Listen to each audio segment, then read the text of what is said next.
El Chore was one of the most important operational commanders inside the Los Chapitos faction of the Sinaloa cartel. He held territory, commanded over 100 armed men, helped coordinate some of the most violent moments in the cartel's recent history, and sat close enough to Iván Archivaldo Guzum Salazar that Mexican federal investigators made him a priority target for years. He was not a footnote, he was the infrastructure. And yet most people have never heard his name. But here's the thing.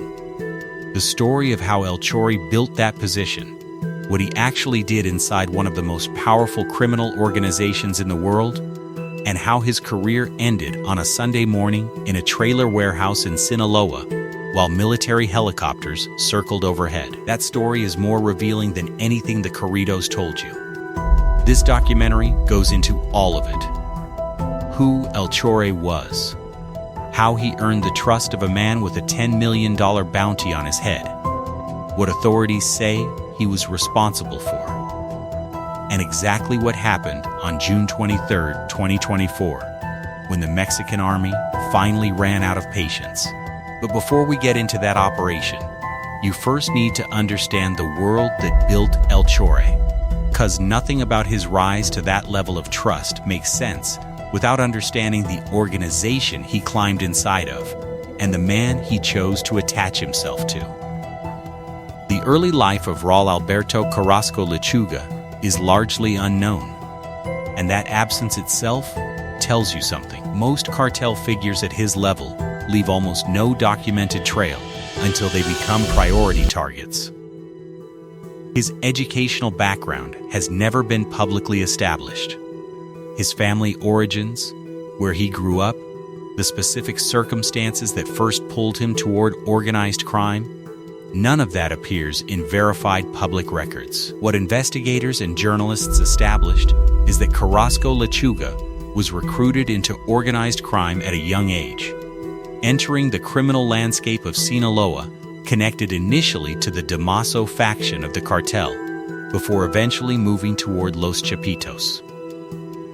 But here's what that transition actually meant in practice. It was not a lateral move between similar operations. It was a deliberate alignment with the faction that was consolidating power fastest inside an organization, restructuring itself from the ground up. And crucially, it was the beginning of a personal relationship with Iván Archivaldo Guzum Salazar that would define every year of El Chore's career. From that point forward, the Damaso faction, built around Damaso El Pesnez, who had served as deputy warden at the prison where El Chapo was held and leveraged that access into deep cartel ties over decades, had been a genuine power center inside the Sinaloa cartel. But by 2017 and 2018, internal conflict had fractured those alliances beyond repair. Staying neutral was not a real option. Picking the wrong side was fatal. El Chore moved toward Los Chapitos, toward Iván Archivaldo, and what started as a calculated bet on the winning faction evolved into something more specific, a role not just as a plaza boss or a logistics coordinator, but as a trusted personal enforcer for one of the most wanted men in the world. Now listen closely, 'cause what comes next is what gives that role its full weight. When El Chapo was extradited to the United States in January 2017 and convicted in February 2019, sentenced to life plus 30 years, the Sinaloa cartel did not collapse. It transformed. 4 of El Chapo's sons moved to consolidate everything their father had built. Iván Archivaldo and his brother Jess Alfredo on one side, their stepbrothers Ovidio and Joaquin Guzum Elpez on the other. Together, they became Los Chapitos. And the U.S. Department of the Treasury, the DEA, and federal prosecutors across multiple U.S. jurisdictions would eventually describe Los Chapitos as one of the most powerful and dangerous drug trafficking organizations on the planet, the primary driver of fentanyl trafficking into the United States, responsible for a trade that has killed hundreds of thousands of Americans. What distinguished Los Chapitos from the generation that preceded them was philosophy. El Mayo Zambada, the old guard, operated by unwritten rules. Minimize confrontations with the state. Favor corruption over combat. Los Chapitos threw that playbook out entirely. They were willing to bring armed convoys into the streets of capital cities. They built fentanyl production at industrial scale. They drew the full weight of American law enforcement onto the Sinaloa cartel in ways the previous generation had never experienced. And in that environment, running hotter, under more pressure, with more enemies on both sides of the law than El Chapo had ever managed simultaneously, Iván Archivaldo needed people around him who were not just operationally competent. He needed people who were personally loyal, personally dangerous, and personally committed to his survival. El Chore was recruited to be exactly that. The U.S. Treasury sanctioned Iván Archivaldo Guzman Salazar, born August 15, 1983, in Culiacán, as the principal leader of the Los Chapitos faction. The DIA put a $10 million bounty on his head. Homeland Security investigations named him one of the highest priority fugitives in the world. And sitting inside that circle, as his chief of security, as his plaza boss in El Dorado, and as the man authorities identified as his trusted personal hitman, was El Chore. Those three roles are not separate.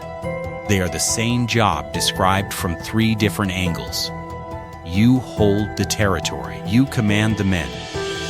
And when Iván needs someone hurt, removed, or eliminated, you are the one who makes that happen.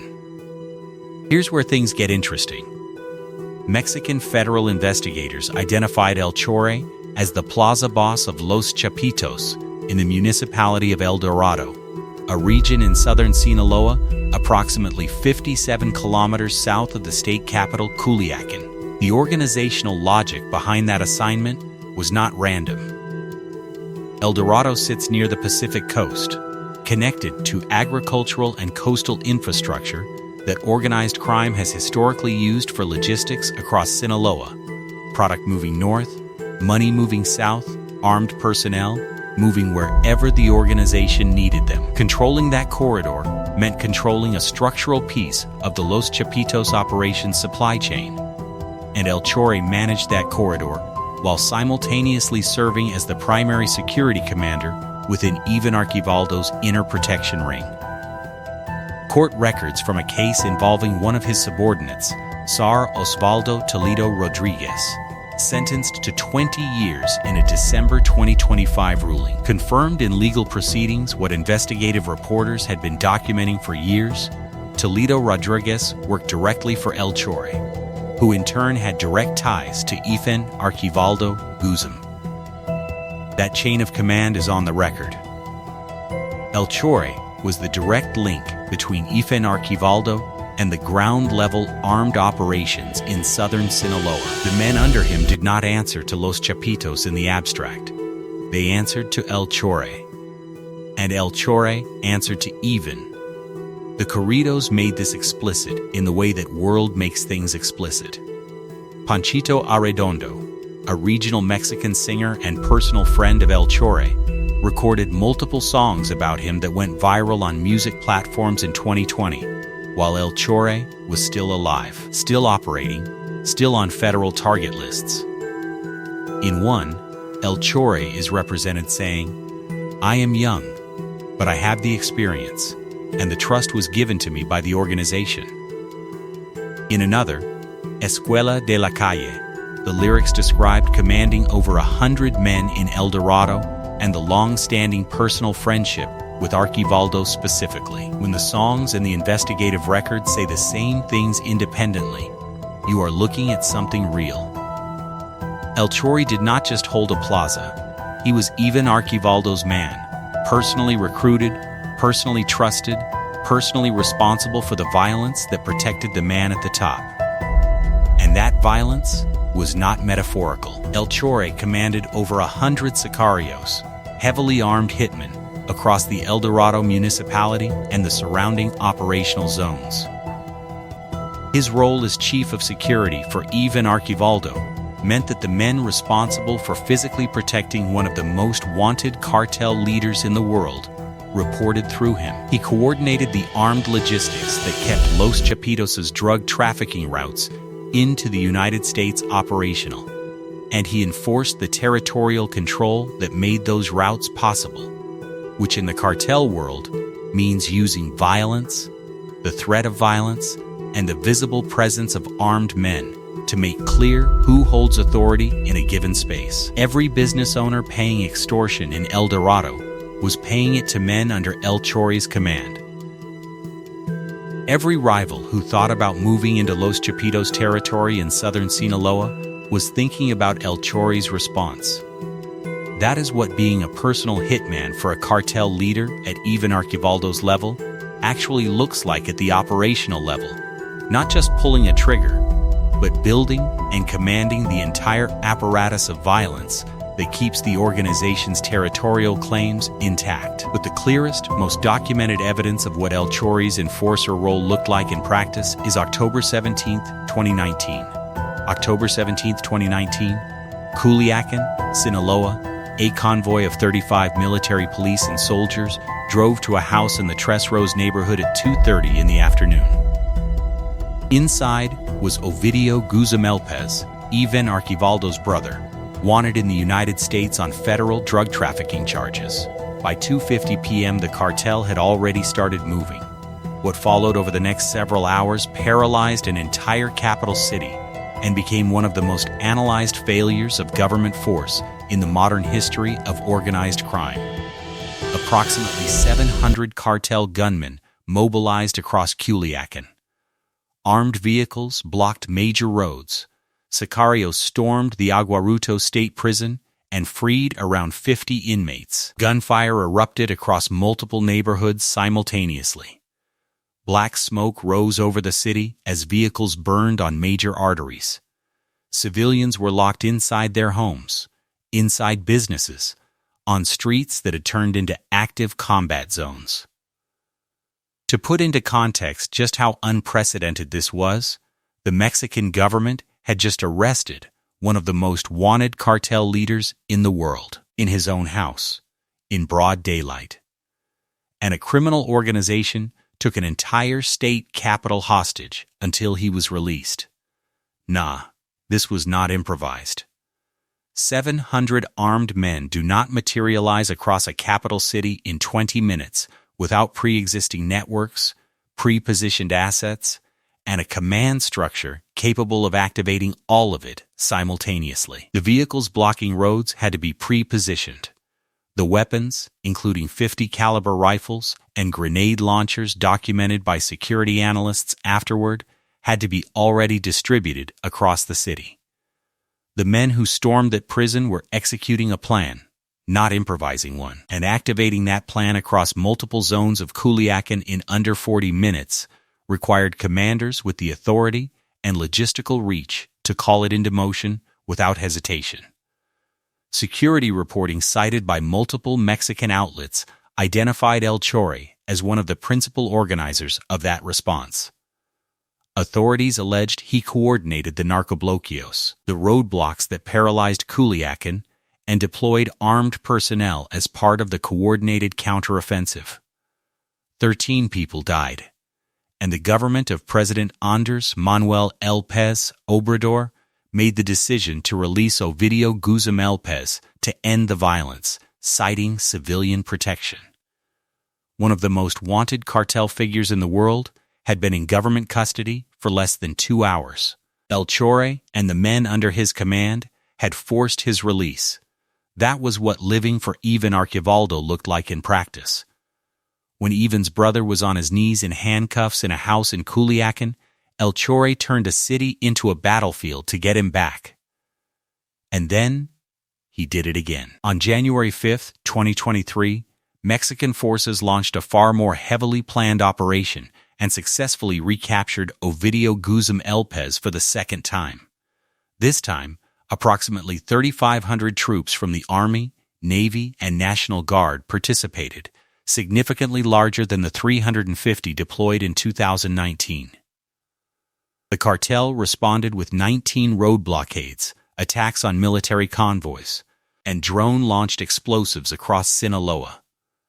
Security sources attributed coordination of those narcobloqueos and vehicle fires to El Chore again. 10 more people died. Ovidio was extradited to the United States in September 2023. But El Chore remained free, still holding El Dorado, still commanding his sicarios, still the man Iván relied on most. Here's something no one actually talks about when they cover those two events separately. The logistical capability El Chore reportedly activated during both Culiacanazos was not a crisis resource that appeared from nowhere and disappeared afterward.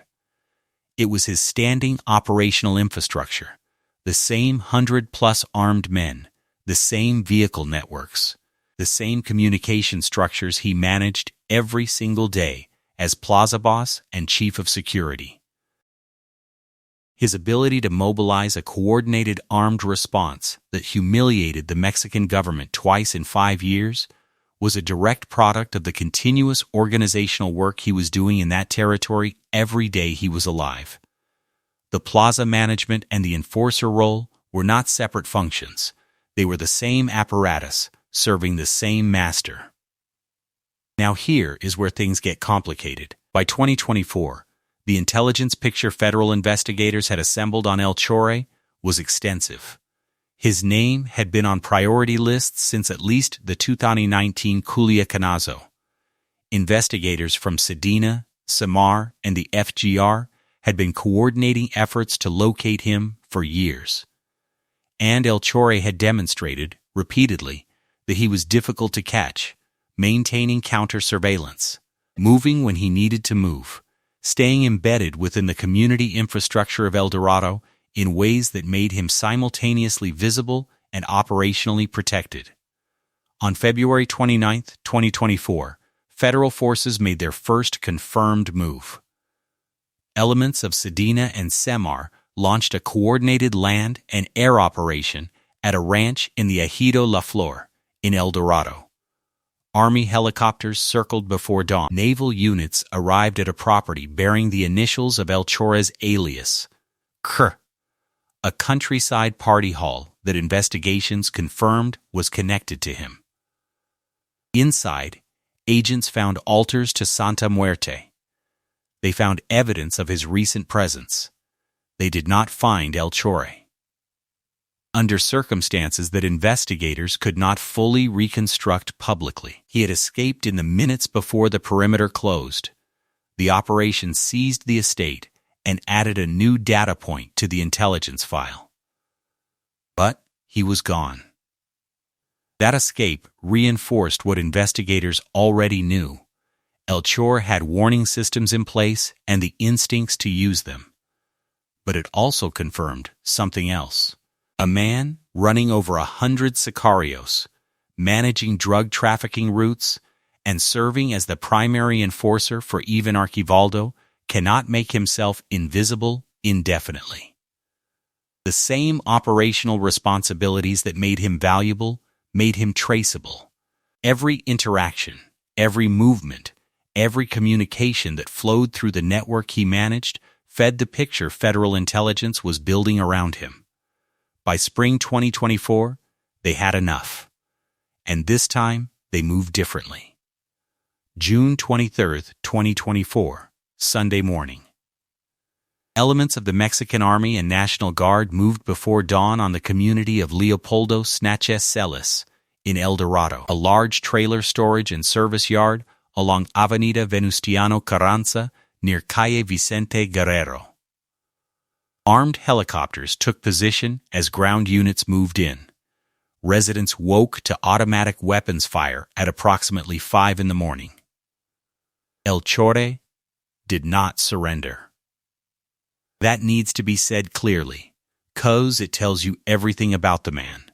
When Mexican Army and National Guard personnel surrounded that warehouse, El Chore and his personal security detail opened fire. with grenade launchers, with high-caliber automatic weapons. They took defensive positions inside the facility, using the buildings and the trailers as cover, and they fought. For 40 minutes, in the pre-dawn darkness of a trailer yard in southern Sinaloa, El Chore chose to go out the same way he had lived, as Iván Archivaldo's enforcer, commanding his men, refusing to yield. Raul Alberto Carrasco Lechuga was shot and killed at the scene alongside several of his armed guards. According to reporting from multiple Mexican outlets, the remaining personnel inside the compound surrendered almost immediately after he fell. The structure held as long as El Chore was alive and directing it. The moment he was gone, it collapsed. 2 survivors were detained and airlifted by military helicopter. No soldiers or National Guard personnel died.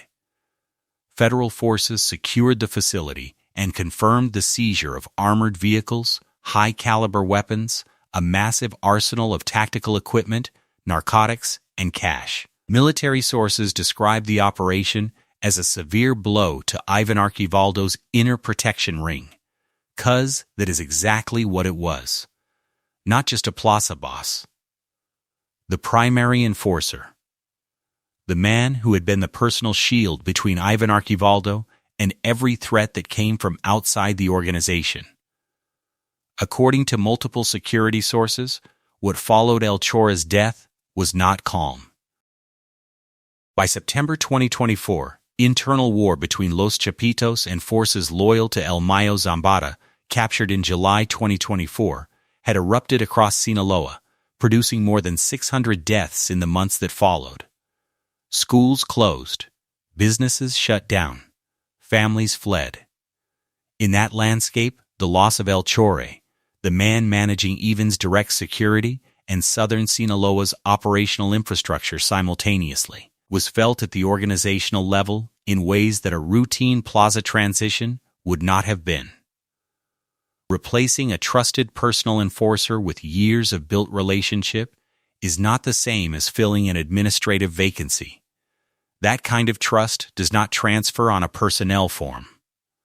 Even Archivaldo Gu Salazar, the man El Chore had served, protected, fought for, and ultimately died for, remained a fugitive with a $10 million bounty on his head, continuing to direct what remained of Los Chapitos from concealment as U.S. sanctions mounted and Mexican military pressure intensified. He was still out there, still running, still hunted, and the man who had been his most trusted shield was in a casket in El Dorado. On June 25, 2024, 2 days after the operation, family members and associates gathered for El Chore's funeral. Panchito Arredondo attended and performed live, a banda behind him, playing the corridos that had made El Chore famous while he was still alive. He was laid out in a casket with flower arrangements from his family, one of his signature hats placed inside with him. Beside him in a second casket lay a 17-year-old named Omar, who had also died in the June 23 operation. Journalists who covered the ceremony described it not as a somber farewell, but as a celebration. The way that world marks the ending of a life lived fully inside its code. But ironically, what those corridos celebrated and what the verified record documents are 2 completely different things. The songs described loyalty, operational excellence, and years of friendship with the Guzman family. What they did not mention was the 13 people who died during the 2019 Culiacanazo that El Chore reportedly orchestrated. They did not mention the miners caught in the crossfire in that trailer yard at 5 a.m. on June 23. They did not mention the communities across El Dorado living under the authority of over 100 armed men who answered to one person. And here's something no one actually talks about. The corridos were not posthumous tributes. La MB went viral in 2020.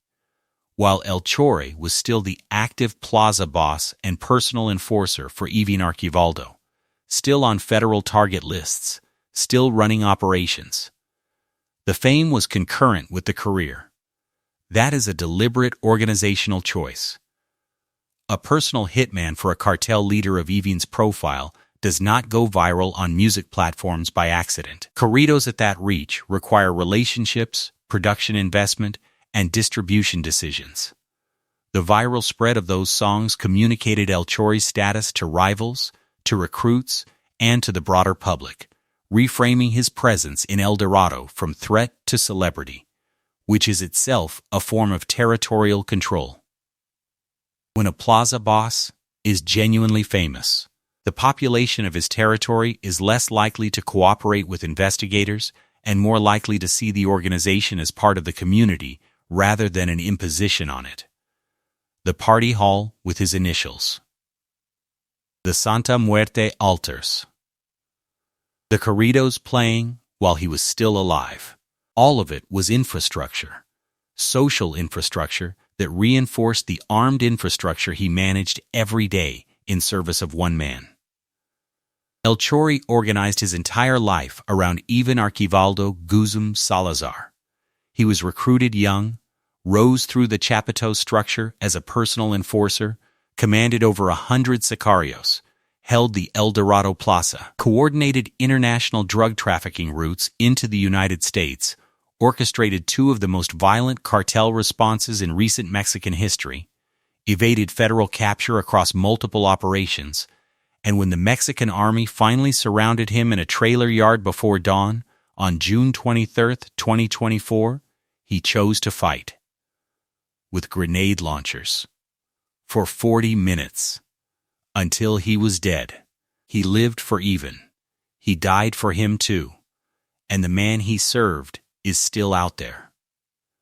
That is the only version of this story that tells you anything true about what El Chore actually was, and what it costs to be that for that long, for someone like Iván Archivaldo Guzum Salazar. Let me be specific about something that tends to get lost in the broader discussion of cartel structure, 'cause it matters for understanding exactly what El Chore's role meant inside Los Chapitos. The title of Plaza Boss describes the administrative scope of his position. The title of Chief of Security describes his proximity to Iván Archivaldo. But neither of those titles fully captures the third dimension, the one that federal investigators and security analysts consistently flagged as the reason he was a priority target above and beyond his territorial responsibilities. El Chore was personally dangerous, not just as a commander who directed others toward violence, but as someone authorities identified as Iván Archivaldo's trusted personal hitman, a role that placed him at the center of the enforcement decisions that kept the Los Chapitos leadership structure intact. In criminal organizations at the level of Los Chapitos, the person filling that role is not interchangeable. It requires a specific combination of personal loyalty, operational ruthlessness, and the kind of discretion that comes from years of built trust. You do not give that responsibility to someone you just met. You give it to someone who has been beside you long enough that you know exactly what they will do under pressure, how they will handle a problem that cannot be discussed openly, and whether they will stay silent if things go wrong. El Chore had built that kind of trust with Iván Archivaldo over years of operational history together. And that history made him something more valuable and more dangerous than 100 other cartel commanders who held plazas of comparable strategic importance. To put that into another perspective, the U.S. Treasury Department, in its sanctions designations against Los Chapitos, described the faction as a hyper-violent organization at the forefront of fentanyl trafficking into the United States. It described Iván Archivaldo specifically as the faction's principal leader, whose leadership had sparked what they called an alarming spate of violence in Mexico and the United States. The enforcement infrastructure behind that violence, the men who carried it out, who managed the Sicario networks, who coordinated the hits and the intimidation and the territorial enforcement that made Los Chapitos' claims credible, ran through commanders like El Chore. He was not adjacent to that violence. He was central to it. The corrido Escuela de la Calle described him commanding over 100 men in El Dorado and maintaining a direct personal friendship with Archivaldo specifically. When you cross-reference that with the investigative reporting confirming his role as Ivan's chief of security and personal enforcer, the picture that emerges is of a man who had built himself into the most critical position in Iván Archivaldo's immediate operational world. Not the most powerful figure in the cartel, not the most famous, but the most necessary, in the most personal sense, the one man Ivan trusted to be closest to him, to manage the violence his leadership required, and to ensure that anyone who threatened that leadership faced a consequence that was direct, decisive, and coordinated by someone who answered only to Ivan himself. That is why El Chore's death on June 23, 2024 hit Iván Archivaldo's inner circle differently than the loss of a standard plaza boss would have. Military sources and investigative reporters both described the operation as a severe blow to Iván Archivaldo's personal protection ring, not just his organizational structure in southern Sinaloa. The distinction matters. Replacing an operational commander with territorial responsibilities is a personnel problem. Replacing the personal hitman and chief of security who has sat beside you for years, who knows your patterns, your vulnerabilities, your operational decisions, that is something different entirely. That is a wound to the center of the leadership structure, not to its edges. If you do the math on what the June 23 operation actually removed from Los Chapitos, it was not just the El Dorado Plaza or the drug trafficking routes through southern Sinaloa. Those things continued to function under new management, as they always do following the elimination of a cartel commander. What it removed was the specific human infrastructure of Iván Archivaldo's inner protection ring. The armored vehicles seized from that trailer yard were not standard cartel assets. They were the vehicles of a personal security detail, purpose-built for protecting a senior leader and the command structure immediately surrounding him. The weapons seized alongside them were the arsenal of a unit that existed specifically to ensure that no government operation or rival organization could reach Iván Archivaldo. El Chore commanded that unit, and when he died in that warehouse, refusing to surrender, fighting back with grenade launchers until he was shot and killed, he took that specific layer of operational security with him. According to security analysts who track these organizations, the months immediately following the death of a senior cartel enforcer with personal ties to top leadership are often among the most dangerous periods for the surrounding organization. Not 'cause the organization is weakened in a conventional military sense, but 'cause the recalibration of trust at the leadership level creates instability. Who fills the role? Who proves their loyalty fast enough to be trusted with the responsibilities El Chore held? Those questions get answered through violence as often as through appointment, particularly in an environment like the one Los Chapitos were navigating by mid-2024. The internal war with El Mayo's faction was already beginning to consume the organization from within. Losing the personal enforcer and chief of security at the center of Iván Archivaldo's protection ring in that environment was not a recoverable loss in any short-term sense. And through all of it, the internal war, the mounting federal pressure, the U.S. sanctions, the $10 million bounty, the loss of his brothers to extradition, and the loss of his most trusted enforcer to a pre-dawn military operation in El Dorado, Iván Archivaldo Guzmán Salazar remained at large. Still directing operations from concealment. Still the principal leader of the Los Chapitos faction.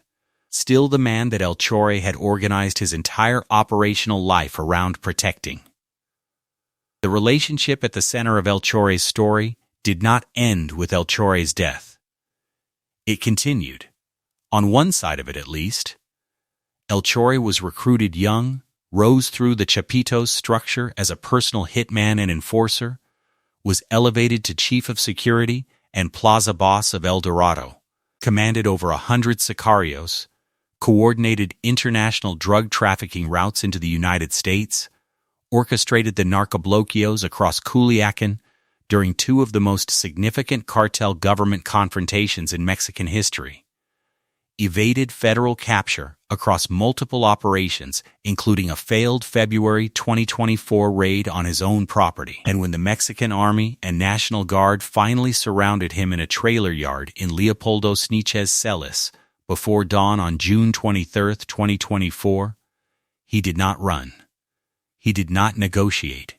He opened fire with grenade launchers and high-caliber automatic weapons and fought for 40 minutes until he was dead. Every decision he made, from the faction he chose to align with, to the role he built within it, to the way he died inside it, traced back to one commitment, one relationship, one man with a $10 million bounty on his head, who is still out there, still running, still the last remaining piece of the structure El Chore spent his life building a wall around. He lived for Iván Archivaldo. He died for him too. And here is the final thing worth saying. The corridos keep playing. Panchito Arredondo, who performed at that funeral on June 25 with a banda behind him, grieved a friend the way that world grieves. The subordinates El Chore commanded are being processed through courts, where the details of his operation enter the public record without the mythology. The communities of El Dorado continue to live with the consequences of what his plaza actually meant for their daily lives. Consequences that no corrido has ever written down, and no funeral celebration has ever acknowledged. And the verified record, the court documents, the federal reports, the intelligence files built across years of sustained investigation, tells the only version of this story that is actually true. Not the version the songs tell. The version the morning of June 23, 2024 tells. A man who chose violence over surrender. In a trailer yard in a town that was sleeping, fighting for a man who was not there. That is what El Chore was. That is what it cost. And that is where it ended. There is one more layer of this story worth examining, and it connects directly to how El Chore's public identity was constructed while he was still alive. The corrido La Mum, recorded by Panchito Arredondo, went viral across music platforms in 2020, not as a posthumous tribute, but as a live advertisement for a man who was actively operating as Iván Archivaldo's personal enforcer and El Dorado's plaza boss. That timing is deliberate and significant. In the cartel world, a corrido at that level of reach is not just a song. It is a status signal, sent simultaneously to rivals, to recruits, to subordinates, and to the general public. It says, this man is connected to the top of the structure. He commands significant personnel, and anyone calculating whether to move against him or the territory he controls needs to factor that in. The viral spread of La MB in 2020 reached audiences far beyond the regional Mexican music world where narco-corridos had traditionally operated. It brought El Chore's name to millions of people across music platforms and social media who encountered his story through that song before any investigative journalism about his actual role reached them. That is a feature of how modern cartel culture operates, not a bug. The corrido ecosystem and the operational ecosystem are not separate things. They feed each other. The song builds the legend builds the fear builds the territorial control. And all of it serves the man at the center of it, in El Chore's case, not just himself, but even Archivaldo Guzmán Salazar, whose name appears directly in the lyrics of multiple corridos attributed to El Chore, advertising the connection as clearly as any organizational chart would. The party hall bearing El Chore's initials, KR, seized by Semar and Sedena in February 2024, with Santa Muerte altars inside, operated on the same logic at the local level. El Chore was not hiding in El Dorado. He was embedded in it, visible, branded, culturally present in ways that served the same territorial function as the 100 armed men under his command. A plaza boss, who is also a local celebrity, is harder to report to federal investigators. He is harder to build a case against when witnesses live inside the community he controls. And he is easier to recruit from, because young men in those municipalities grow up hearing his name in songs and seeing his presence as something to aspire toward rather than something to fear. That cultural infrastructure was part of how El Chore maintained operational control of El Dorado as effectively as he did for as long as he did.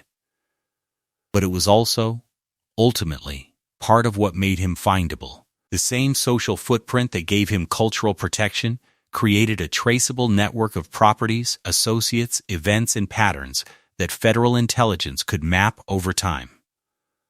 The February 2024 raid on the La Flor Party Hall confirmed investigators knew where he operated socially and infrastructurally. The 4 months between that raid and the June 23 operation were 4 months of intelligence refinement, tracking the patterns of a man whose operational responsibilities made him impossible to fully disappear, no matter how good his counter-surveillance was. And on June 23, 2024, at 5 in the morning, that refinement was precise enough. The Mexican Army and National Guard found Raul Alberto Carrasco Lechuga in a trailer yard in Leopoldo Sniches Celis. He had grenade launchers. He had high-caliber automatic weapons. He had his personal security detail around him. He chose to use all of it. For 40 minutes. And when it was over, the man who had been Iván Archivaldo's personal hitman, chief of security, and most trusted enforcer for years, was dead on the floor of a warehouse in the municipality he had controlled. His story does not end there in any meaningful sense. The legal cases continue. The subordinates are being sentenced.